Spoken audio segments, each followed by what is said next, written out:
अस्सलाम वालेकुम मैडम। वालेकुम अस्सलाम।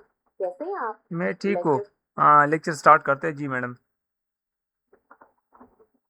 चलिए शुरू करते हैं। आज का हमारा टॉपिक है कुबरनेटिस। जैसे हमने पहले बात की थी कि डॉकर कंटेनर्स बनाता है, लेकिन जब बहुत सारे कंटेनर्स हो जाते हैं तो उन्हें मैनेज करना मुश्किल हो जाता है। कुबरनेटिस इसीलिए इस्तेमाल किया जाता है ताकि वो इन कंटेनर्स को ऑटोमेटिकली मैनेज कर सके। क्या आपको यहाँ तक क्लियर है? जी मैडम, क्लियर है यहाँ तक। ग्रेट। तो कुबरनेटिस क्या है? एक कंटेनर ऑर्केस्ट्रेशन प्लेटफॉर्म है जो आपकी कंटेनराइज्ड एप्लीकेशंस को खुद ब खुद डिप्लॉय, स्केल, नेटवर्क और मैनेज करता है। सिंपल वर्ड्स में, जैसे एक रेस्टोरेंट का मैनेजर सब चीजों का ख्याल रखता है, वैसे ही कुबरनेटिस आपके डॉकर कंटेनर्स को मैनेज करता है। Any questions about this? ठीक है, क्लियर हो गया। परफेक्ट। अब क्यों चाहिए कुबरनेटिस? सोचिए कि अगर आपकी कंपनी के पास 500 डॉकर कंटेनर्स हों, 100 सर्वर्स हों और मिलियंस ऑफ यूजर्स हों, तो उन्हें मैनेज करना कितना मुश्किल हो जाएगा। कुबरनेटिस इन सब कामों को खुद ब खुद कर देता है, क्रैश होने पर नए पॉड्स बना देता है और ट्रैफिक को मैनेज करता है। नेक्स्ट हम इसकी आर्किटेक्चर पर बात कर सकते हैं अगर आप चाहें। जी जी, ऑटोमेशन आर्किटेक्चर सबसे पहले डिस्कस करें, फिर ऑटोमेशन पे जाते हैं। ठीक है, आर्किटेक्चर पर आते हैं। कुबरनेटिस के दो मेन पार्ट्स होते हैं। पहला होता है कंट्रोल प्लेन, जिसे मास्टर नोड भी कहते हैं। ये पूरे क्लस्टर को मैनेज करता है, जैसे पॉड्स को स्केड्यूल करना, मॉनिटरिंग करना। दूसरा होता है वर्कर नोड्स, जहां पर कंटेनर्स एक्चुअली चलते हैं। क्या आपको इन दोनों में फर्क समझ में आ गया? जी बिल्कुल, ये क्लियर हो गया। बहुत अच्छा। वर्कर नोड्स के अंदर हमारे पॉड्स होते हैं जो एक्चुअली हमारी एप्लीकेशन चला रहे होते हैं। और पॉड क्या है? ये सबसे छोटा डिप्लॉयबल यूनिट है कुबरनेटिस का, जिसमें एक या ज्यादा कंटेनर्स हो सकते हैं। इसके बाद हम डिप्लॉयमेंट्स पर बात कर सकते हैं, जो बताती हैं कि कितने पॉड बनाने चाहिए। क्या ख्याल है? जी बिल्कुल, हाँ।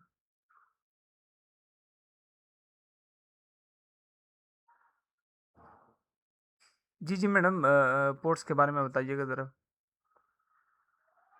पॉड जो है वो कुबरनेटिस की सबसे छोटी इकाई है जहां एप्लीकेशन चलती है। आप ऐसे समझ सकते हैं कि एक पॉड के अंदर एक या ज्यादा कंटेनर हो सकते हैं जो मिलकर काम करते हैं, और वो आपस में स्टोरेज और नेटवर्क भी शेयर करते हैं। जब हम कोई एप्लीकेशन डिप्लॉय करते हैं तो दरअसल हम पॉड्स क्रिएट करते हैं। क्या ये बात समझ में आ गई? जी बिल्कुल, क्लियर है, हाँ। बेहतरीन। अब डिप्लॉयमेंट्स पर आते हैं। डिप्लॉयमेंट बेसिकली एक इंस्ट्रक्शंस का सेट है जो कुबरनेटिस को बताता है कि कौन सी एप्लीकेशन चलानी चाहिए, कितने पॉड्स क्रिएट करने चाहिए और कौन सा डॉकर इमेज इस्तेमाल करना है। इससे होता यह है कि अगर कोई पॉड क्रैश हो जाए तो डिप्लॉयमेंट खुद ब खुद नया पॉड बना देती है, ताकि गिनती पूरी रहे। कोई सवाल इस बारे में? जी, सवाल मेरा ये है कि ये जो आप ऑटोमेशन की बात कर रही है या नए पोर्ट बनाने की बात कर रही है, तो क्या ये अनलिमिटेड बनाती है या इसकी इसकी कोई लिमिट है कि अगर फॉर एग्जांपल मेरे बहुत सारे पोर्ट्स क्रैश हो जाते हैं, तो ये किस हिसाब से फिर नए पोर्ट बनाते हैं और किस हिसाब से ये ऑटोमेशन करते हैं? ये जबरदस्त सवाल है। इसकी कोई फिक्स लिमिट नहीं होती, बल्कि ये आपके क्लस्टर के रिसोर्सेज और आपकी डिप्लॉयमेंट की सेटिंग्स पर डिपेंड करता है। आप डिप्लॉयमेंट में बताते हैं कि कितने पॉड्स आपको चाहिए, जैसे आपने कहा 10। अब अगर इन 10 में से कोई क्रैश होता है तो कुबरनेटिस फौरन नया पॉड बनाकर उस गिनती को 10 पर वापस लाता है, और ये प्रोसेस कंटिन्यूअसली चलता रहता है। क्या ये बात क्लियर हुई? ठीक हो गया, क्लियर हो गया। ठीक है। इसके बाद हमारे पास कॉन्सेप्ट्स हैं auto scaling, self healing, load balancing, जिन पर हमने पहले भी थोड़ी बात की। क्या आप इनमें से किसी को मजीद डिटेल में समझना चाहते हैं? ऑटो, हाँ, ऑटो स्केलिंग के बारे में बताइएगा।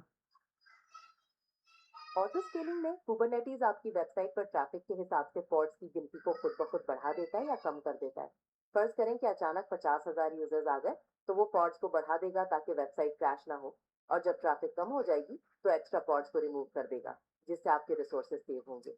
क्या ये समझ में आया? ठीक है। जैसे फॉर एग्जांपल कोई सेल लगी हुई है अलीबाबा या अमेज़न वगैरह के ऊपर, और अगर ट्रैफ़िक ज़्यादा हो जाते बढ़ जाते तो उसको आगे पीछे कर देता है ट्रैफ़िक को। जी बिल्कुल वही मिसाल है। जब ट्रैफिक ज्यादा होती है सेल के दौरान, तो कुबरनेटिस ऑटोमेटिकली पॉड्स को बढ़ा देता है, और जब ट्रैफिक कम हो जाती है तो उन्हें वापस कम कर देता है, ताकि आपके खर्चे भी कंट्रोल में रहें। अब डॉकर वर्सेस कुबरनेटिस पर बात करनी है या समरी पर चलना है? जी, जी, हाँ, डोकर वर्सेस कुबरनेटिस के ऊपर बात करें। राइट। डॉकर दरअसल कंटेनर्स बनाने के लिए इस्तेमाल होता है, जबकि कुबरनेटिस उन कंटेनर्स को मैनेज करने का प्लेटफॉर्म है। डॉकर एक मशीन पर काम करता है और कुबरनेटिस मल्टीपल सर्वर्स पर। डॉकर में स्केलिंग मैन्युअली करनी पड़ती है जबकि कुबरनेटिस ऑटोमेटिक स्केलिंग देता है। क्या ये फर्क समझ में आ गया? ठीक हो गया। अच्छा, क्लस्टर के बारे में ज़रा बताएँगी मैडम? क्लस्टर बेसिकली कई कंप्यूटर्स का ग्रुप होता है जो मिलकर काम करते हैं। जैसे कुबरनेटिस में एक मास्टर नोड है और कई वर्कर नोड्स हैं। ये सब मिलाकर एक क्लस्टर बनाते हैं। क्या ये बात समझ में आ गई? ठीक है, क्लियर हो गया। जी, बिल्कुल। ग्रेट। तो समरी में हमने देखा कि कुबरनेटिस एक पावरफुल कंटेनर ऑर्केस्ट्रेशन प्लेटफॉर्म है जो डिप्लॉयमेंट, स्केलिंग, रिकवरी और नेटवर्किंग को ऑटोमेट करता है, जिससे एप्लीकेशंस रिलायबल और इजियर टू मैनेज हो जाती हैं। क्या आप इस पूरे लेक्चर का कोई स्पेसिफिक पॉइंट रिवाइज करना नहीं चाहते हैं या मैडम, कोई थैंक यू और so point? Much. Thank you so much, clear हो गया मेरा कॉन्सेप्ट। बहुत खुशी हुई कि आपको क्लियर हो गया। अगर और कोई बात हो या कोई सवाल हो तो बेझिझक पूछिएगा। ज़रूर, गुड लक। ज़रूर। Thank you so much. अल्लाह हाफ़िज़। अल्लाह हाफिज।